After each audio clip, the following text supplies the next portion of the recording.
Good morning എല്ലാവർക്കും നമ്മളെ പുതിയൊരു വീഡിയോയിലേക്ക് സ്വാഗതം. നമ്മൾ പാങ്കോങ് ലേക്കിൻ്റെ തീരത്ത് തന്നെ ഉള്ളത് കേട്ടോ. ഇത് പാങ്കോങ് ലേക്കിൽ ഇങ്ങനെ സൂര്യൻ്റെ പ്രകാശം ഇങ്ങനെ അടിച്ചിട്ടേ നല്ല രസമുണ്ട് ചുറ്റും ഇങ്ങനെ കാണാൻ. അപ്പോൾ നമ്മൾ ഫ്രഷായി നല്ല ചൂടുവെള്ളത്തിൽ ഒന്ന് കുളിച്ചപ്പോൾ തന്നെ സുഖം. കുറേ ദിവസത്തിന് ശേഷമാണ് ചൂടുവെള്ളത്തിൽ കുളിക്കുന്നത്. ഇപ്പോൾ ഈ ലേയിലാണെങ്കിലും ഇപ്പോൾ ഈ കാശ്മീരിലെ യാത്രയിലൊക്കെ നമ്മൾ തണുത്ത വെള്ളത്തിൽ തന്നെ കുളിച്ച് ഇങ്ങോട്ടെത്തുമ്പോൾ ശരീരം റെഡിയാകാൻ വേണ്ടിയിട്ട്. ഇനിയിപ്പോൾ ഇവിടെ ഏറ്റവും തണുപ്പുള്ള സ്ഥലത്തേക്ക് നമ്മൾ എത്തി, ഇനിയിപ്പോൾ തിരിച്ചു പോകാനുള്ള, അതുകൊണ്ട് പിന്നെ ചൂടുവെള്ളത്തിൽ തന്നെ കുളിച്ചു സെറ്റായി. അപ്പോൾ തലയിലെ എണ്ണയൊക്കെ വേണ്ടിയിട്ട് നമ്മളെ പാരച്യൂട്ട് എടുത്തപ്പോൾ ഉണ്ടല്ലോ, ആശാന് ഭയങ്കര മടി. ഇതൊക്കെ നെക്കിയിട്ടും പിടിച്ചിട്ടും ഇതാകണ്ട ഐസും കട്ടയക്കുക, നെക്കിയിട്ടൊന്നും ഒരു രക്ഷയില്ല. ഐസും കട്ട ഒരു രക്ഷയില്ല. തലയിൽ തേക്കാനേ ഇവിടെ അടുക്കളയിലും വല്ല ഓയിലും കിട്ടുമോട്ടെ. പിന്നെ ബ്രേക്ക്ഫാസ്റ്റ് കഴിച്ചിട്ട് നമ്മൾ നേരെ ലേയിലേക്ക് കിട്ടോ. പിന്നെ ലേയിൽ പോയിട്ട് അടുത്ത സ്ഥലം നമുക്ക് ഏതാണെന്ന് നോക്കാം. ഒന്നുകൂടെ ഒന്ന് നമ്മളെ പാങ്കോങ്ങിൻ്റെ തീരത്തൊന്ന് ഇറങ്ങി നോക്കട്ടെ എങ്ങനെ ഉണ്ട് എന്നുള്ളത്. നല്ല തണുപ്പ് കേട്ടോ, നല്ല തണുപ്പ്, രക്ഷയില്ല. ഇന്നലെ രസം എന്താ വെച്ച് കഴിഞ്ഞാൽ, ഇന്നലെ രാത്രി പെട്ടെന്ന് ഞാൻ ഓണെന്ന് കണ്ട് നോക്കുമ്പോൾ ഈ ഇടത്തെ കൈയിൻ്റെ 3 വിരലില്ല ഇങ്ങനെ സ്റ്റക്ക് അയക്കുക, ഒരു രക്ഷയില്ല. മറ്റേ ഈ 2 വിരലും വലത്തെ കൈയിൻ്റെ 5 വിരലും പ്രശ്നമല്ല. എന്നിട്ട് എന്താ ബ്ലഡ് ഓടാനിട്ടോ അതോ കൈ പുറത്തേക്കേറ്റ പുതപ്പിൻ്റെ പുറത്തേക്കേറ്റായിട്ട് അത് ഫ്രീസ് ആയതാണോ എന്തോ അറിയില്ല. എന്നിട്ട് പിന്നെ കുറേ നേരം 2 കൈ തമ്മിൽ വരുതി കുറേ കഴിഞ്ഞപ്പോൾ ശരിയായി. ഞാൻ ശരിക്കും പേടിച്ചു. അങ്ങനെ പിന്നെ റെഡിയായി. അങ്ങനെയൊക്കെയാണ്. അത്രയും തണുപ്പായിട്ട് ഒരു രക്ഷയില്ല. പൊളിയാ. അടുത്ത കാഴ്ചകളിലേക്ക് കിടക്കാം നമുക്ക്. ഇതാണ് നമ്മളെ breakfast. Bread omelette, tomato sauce and chilli sauce, നല്ല ലഡാക്ക് ടീ ഉണ്ട്. ഹോം സ്റ്റേ വരെയാണ്, ഇവരെ ഹോം സ്റ്റേ ആണ്, അവരാണ് ഇതൊക്കെ കുക്ക് ചെയ്യുന്നതൊക്കെ. Hello, from Uttarakhand Sanjay.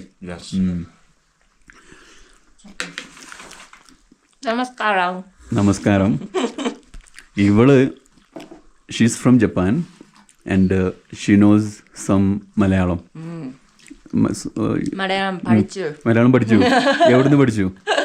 എങ്ങനെ പഠിച്ചു? Little bit. എൻ്റെ കിളി പോയിട്ടോ. ഇവളത് ഇതൊക്കെ മലയാളം പറയുന്നു. അപ്പോൾ എന്താ സംഭവം എന്ന് വെച്ച് കഴിഞ്ഞാൽ, ഇവള് 2 വർഷം കേരളത്തിൽ വർക്ക് ചെയ്തിട്ടുണ്ട്. You work in Varkala?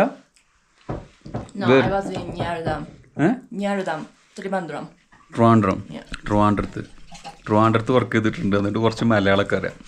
ആള് സഞ്ജയ്, പിന്നെ ഉത്തരാഖണ്ഡ്. ഏതായാലും നല്ല അടിപൊളി ബ്രേക്ക്ഫാസ്റ്റൊക്കെ കഴിച്ചിട്ട് നല്ല അടിപൊളി ഹോം സ്റ്റേ കേട്ടോ. ബ്രേക്ക്ഫാസ്റ്റ് കഴിച്ച് ഞങ്ങൾ യാത്ര തുടരാം. നമ്മളെ സഞ്ജയ് കാറിലാണ് വന്നുള്ളത്. സഞ്ജയ് ഞങ്ങൾക്ക് ലിഫ്റ്റ് തരാമെന്ന് പറഞ്ഞു. Thank you Sanjay. We all planning to go together. നമ്മളിതേ പോകാൻ റെഡി ആവുകയാണ്. നമ്മളെ സഞ്ജയ് ഭായിയുടെ കാറ് റെഡി ആയിക്കൊണ്ടിരിക്കുക. നമ്മളെ ലേക്കിന് ഇങ്ങനെ നോക്കി നിന്നിട്ട് പൂതി കഴിക്കണില്ല.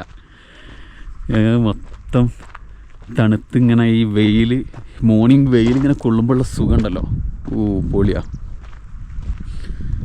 ജാതി വ്യൂ ആ നോക്കി, പൊളിയാ. ടൂറിസ്റ്റുകൾ അല്ലെങ്കിൽ ഇവിടുത്തെ യാത്രക്കാരൊക്കെ ആയിട്ടുള്ള വണ്ടികൾ പോകുന്നുണ്ട് കേട്ടോ. കാരണം എന്താ വെച്ച് കഴിഞ്ഞാൽ, ഇവിടുന്ന് കഴിഞ്ഞിട്ട് ഇതിനപ്പുറത്തേക്ക് ഇവിടുന്ന് അങ്ങോട്ട് ഇനി ഒരുപാട് നല്ല ഗ്രാമങ്ങളും കാര്യങ്ങളൊക്കെ ഉണ്ട്. അങ്ങോട്ട് ചൈന ബോർഡറാണ്. കുറച്ചും കൂടെ പോയി കഴിഞ്ഞാൽ ചൈന ബോർഡറിലുള്ള ഗ്രാമങ്ങളും കാര്യങ്ങളൊക്കെ ഉണ്ട്. അപ്പോൾ രസമാണ്. നല്ല കുറച്ച് ദൂരം ഞങ്ങൾ ഇന്നലെ പോയി. നമ്മളെ ബൈക്ക് റൈഡിൽ കഴിഞ്ഞ വീഡിയോയിലുണ്ടാവും.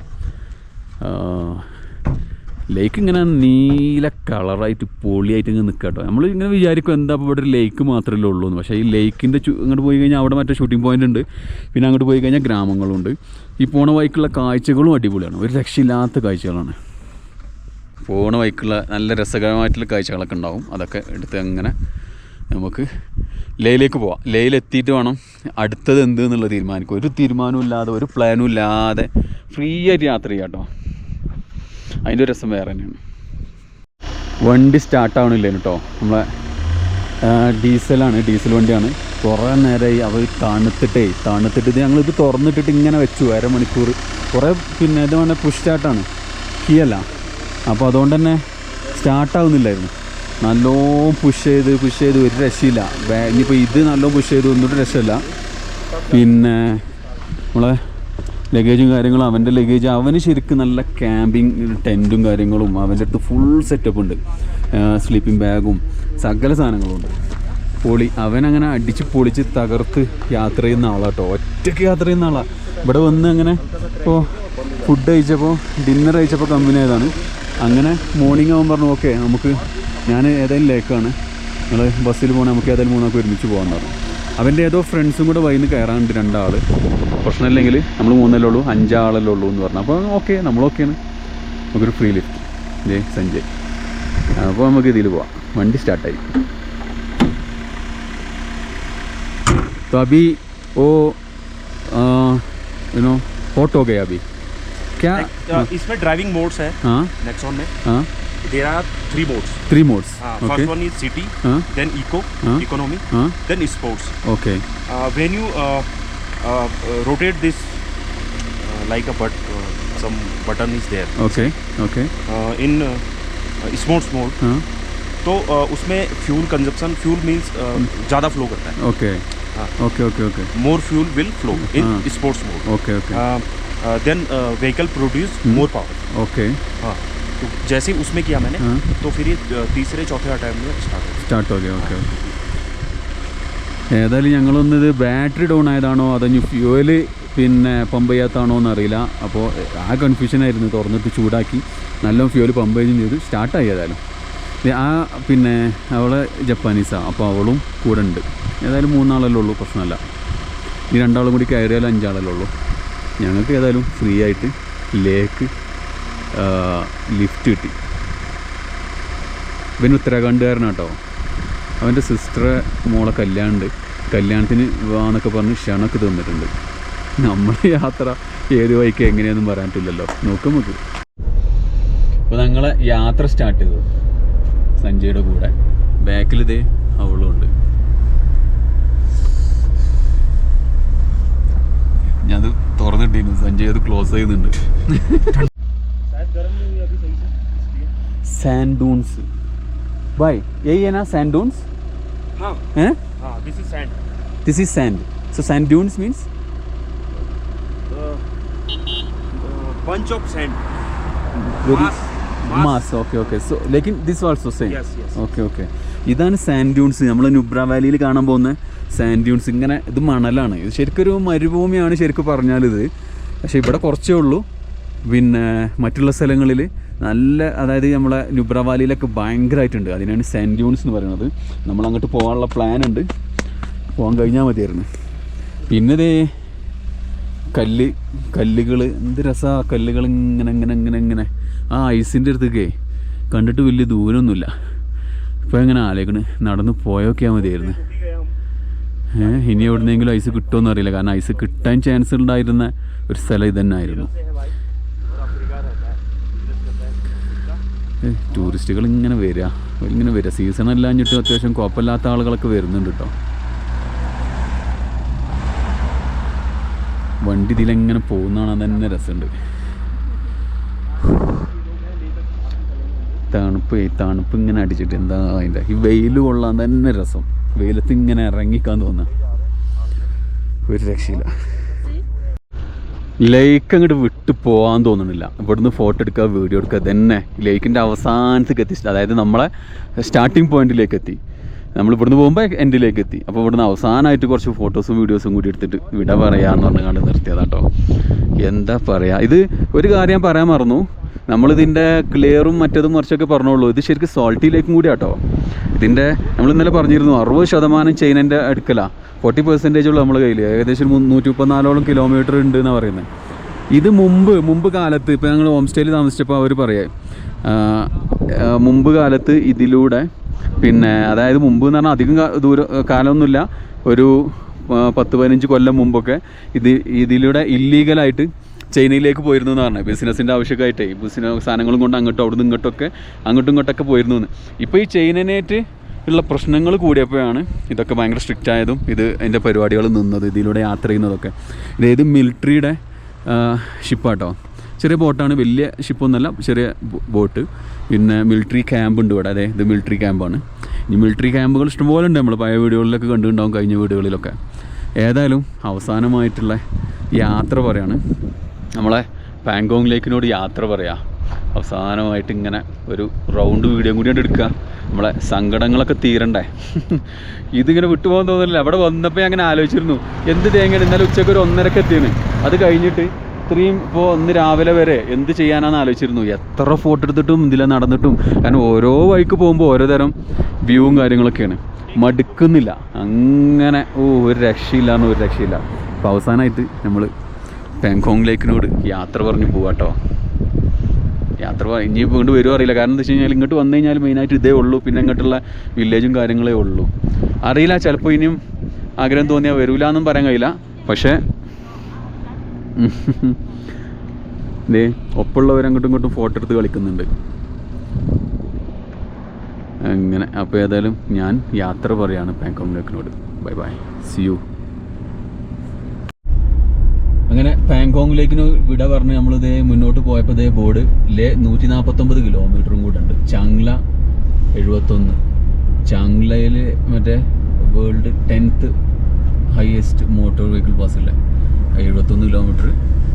അപ്പോൾ നമുക്ക് അതൊക്കെ കണ്ട് ആസ്വദിച്ച് അങ്ങനെ പോവാം. ഭൂപ്രകൃതി ഒരു രക്ഷയില്ല കേട്ടോ. ഇതിങ്ങനെ ഒരുപാട് വീട് എടുത്തിട്ട് ഇപ്പോഴും എടുക്കുന്നതാണ്, ഇത് എടുത്തിട്ട് മടുക്കുന്നില്ല. റോഡ് നോക്കി ഒരു രക്ഷയില്ല. പൊളി സാധനം. രക്ഷയില്ലാത്ത വ്യൂ ആട്ടോ. ചെറിയ റോഡ്, ഓപ്പോസിറ്റ് വന്നു കഴിഞ്ഞാൽ സൈഡിലൊക്കെ നിന്ന് അങ്ങോട്ടും ഇങ്ങോട്ടൊക്കെ ആക്കി ഒരു അഡ്ജസ്റ്റ്മെൻറ്റിൽ. അതിനാണ് ഇടയിൽ ഇങ്ങനത്തെ ഓരോ ഗ്യാപ്പുകൾ കൊടുത്തിട്ടുള്ളത്, വേറെ വണ്ടികൾ വരുമ്പോൾ സൈഡ് കൊടുക്കാനൊക്കെ ആയിട്ട്. പിന്നെ ഓവർടേക്ക് വല്ലാതെ ഓൺ അടിക്കണവർക്ക് ഓവർടേക്ക് ചെയ്യാൻ എന്ത് ചെയ്യാം, അങ്ങനത്തെ സ്ഥലം വരുമ്പോൾ അങ്ങോട്ട് മാറി കൊടുത്താൽ മറ്റുള്ളവർക്ക് ഓവർടേക്ക് ചെയ്ത് പോവാം. മറ്റേത് ഓണങ്ങനെ അടിക്കും ബാക്കിൽ നിന്ന്. ആശാന് പിന്നെ ഉത്തരാഖണ്ഡിലായതുകൊണ്ട് തന്നെ ഇങ്ങനത്തെ റോഡൊന്നും ഒരു പ്രശ്നമേ ഇല്ല, അടിച്ച് പൊളിച്ച് തകർത്ത് പോകുന്നുണ്ട്. പിന്നെ നമുക്ക് ഈ ഹൈ ആൾട്ടിറ്റ്യൂഡിൻ്റെ പ്രശ്നങ്ങൾ ഉണ്ടായില്ല കേട്ടോ. എന്താണെന്ന് വെച്ച് കഴിഞ്ഞാൽ ആശാൻ എന്താ പറഞ്ഞതെന്ന് വെച്ച് കഴിഞ്ഞാൽ, പിന്നെ നമ്മളിപ്പോൾ കാശ്മീർ വഴിയല്ല വരുന്നത്, ജമ്മുവിലേക്ക് വന്നു, കുറച്ചൊരു ചെറിയൊരു തണുപ്പ്. പിന്നെ അവിടെ നിന്ന് ഇങ്ങനെ കാശ്മീരിലേക്ക് ഇങ്ങനെ തണുപ്പ് കൂടി പോകുന്നത്. സോനമാർഗ് അങ്ങനെ കാർഗിൽ 0 പോയിൻ്റ് അങ്ങനെ കാർഗിൽ അങ്ങനെ വന്നപ്പോൾ അത് ആ റൂട്ടിൽ ചെറിയ രീതിയിൽ നമ്മളെ ബോഡി ഇങ്ങനെ റെഡിയായി ഇങ്ങനെ വന്നു. ഏത് ഈ തണുപ്പില്ലേ. അപ്പോൾ അതുകൊണ്ടാണ് ഈ ആൾട്ടിറ്റ്യൂഡിൻ്റെ പ്രശ്നങ്ങൾ ഉണ്ടാവാത്തതെന്നാണ് ആൾ പറഞ്ഞത്. ശരിക്കും അതിൻ്റെ മെഡിസിൻ ഞാൻ വാങ്ങിയിട്ട് പോലുമില്ല, ഞാൻ ശരിക്കും മറന്നതാണ്. പക്ഷേ അതിൻ്റെ ഒരു പ്രശ്നങ്ങളൊന്നും ഉണ്ടായില്ല, ചെറിയൊരു ഹെഡേക്ക് മാത്രമേ ഉണ്ടായുള്ളൂ രാവിലെ എണീറ്റപ്പോൾ. എന്താ വെച്ച് കഴിഞ്ഞാൽ ആ തണുപ്പത്ത് ഇങ്ങനെ കിടന്നുറങ്ങിയിട്ടേ. വേറൊരു പ്രശ്നം കൊണ്ടുണ്ട്, എനിക്ക് ഏത് തണുപ്പാണെങ്കിലും എങ്ങനെയാണെങ്കിലും ഷർട്ട് ഇട്ടുകൊണ്ട് കിടന്നുറങ്ങില്ല, അതിൻ്റെതായ പ്രശ്നങ്ങളുണ്ട്. അപ്പോൾ പിന്നെ ഫേസ് പുറത്ത് വരിക്കില്ലേ, നമ്മൾ മൂടി പൊതിച്ച് കിടന്നുറങ്ങുന്ന ശീലമില്ലല്ലോ പൊതുവേ. നമ്മളിപ്പോൾ ഏത് തണുപ്പാണെങ്കിലും നമ്മൾ ബോഡിയല്ലേ നമ്മൾ മൂടുന്നുള്ളൂ. അപ്പോൾ അതുകൊണ്ടൊക്കെ ആയിരിക്കാം കൈ 3 വിരലൊന്ന് ഫ്രീസായിരുന്നു, ഒന്ന് 4 വരച്ചൊക്കെ റെഡിയായി, അത്രയേ ഉള്ളൂ. ഏതായാലും ശ്രീനഗർ വഴി വരുന്നതാണ് നല്ലത്. കാരണം അവൻ പറയുന്നത് മണാലി വഴി വരികയാണെങ്കിലും മണാലിയിലേക്ക് പെട്ടെന്ന് നമ്മൾ എത്തുന്നു, 1 ദിവസം കൊണ്ട് മണാലിയിലെത്തും. പിന്നെ മണാലിയിൽ എത്തിക്കഴിഞ്ഞാലുണ്ടോ, ഇതിങ്ങനെ വണ്ടി വരുമ്പോൾ നമ്മൾ സൈഡിലേക്ക് നിർത്തുക. ഓലയിലേറെ ഗ്യാപ്പ് അവിടെ ഉണ്ട്, അപ്പോൾ അവിടെ നിർത്തി ഗ്യാപ്പ് ഉണ്ടാക്കി കണ്ട് പോവാം. അപ്പോൾ നമ്മൾ പറഞ്ഞു വന്നത് മണാലി വഴി വരുമ്പോഴും പെട്ടെന്ന് നമ്മൾ മണാലിയിലെത്തും, ഹൈ ആൾട്ടിറ്റ്യൂഡിലെത്തും.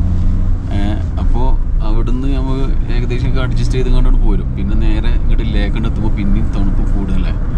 അപ്പോൾ നമുക്ക് ഈ ആൾട്ടിറ്റ്യൂഡ് സിക്നസ് ഉണ്ടാവാൻ ചാൻസ് ഉണ്ട്. അങ്ങനെ ആകുമ്പോൾ മെഡിസിനും കാര്യങ്ങളൊക്കെ കഴിക്കേണ്ടി വരും.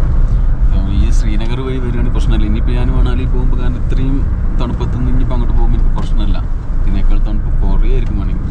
വിച്ച് കഹാ അച്ഛാ ലേ മേ ഓർ മണാലി മേ ബഹുത്ത് ठंडा ഹൈ ആൾട്ടിറ്റ്യൂഡ് ലേ ഓക്കെ. ഇവിടെ നിന്ന് അപ്പോൾ ഇനി ഇറങ്ങുകയാണ് ചെയ്യുന്നത്, ലേ ആണ് ഹൈ ആൾട്ടിറ്റ്യൂഡ്.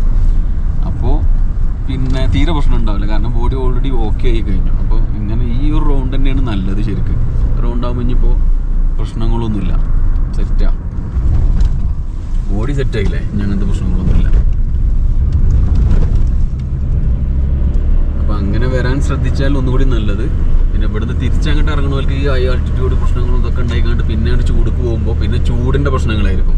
കാരണം ഇതിപ്പോൾ ചൂടായല്ലോ എന്ന് പിന്നെ ജമ്മു വഴി ഡൽഹിക്ക് വേണ്ടി എത്തുമ്പോൾ ഇതിന് പൂതി തീരും. പിന്നെ നമ്മൾ ഈ മണാലി വഴി ഡൽഹിക്ക് എത്തുമ്പോഴും ആ ചൂടൊക്കെ എത്തുമ്പോൾ ചൂടിൻ്റെ പ്രശ്നമുണ്ട്. പക്ഷേ നമ്മുടെ ബോഡി മീൻ പ്രശ്നമല്ല. നമ്മൾ മലയാളികൾക്കേ നമ്മൾ ആ ചൂടത്ത് ജീവിച്ചുകൊണ്ട് ചൂടൊക്കെ എത്തിക്കഴിഞ്ഞാൽ വലിയ പ്രശ്നങ്ങൾ ഉണ്ടാവാൻ ചാൻസ് ഇല്ല. തണുപ്പേ ഉണ്ടാവുള്ളൂ പ്രശ്നം.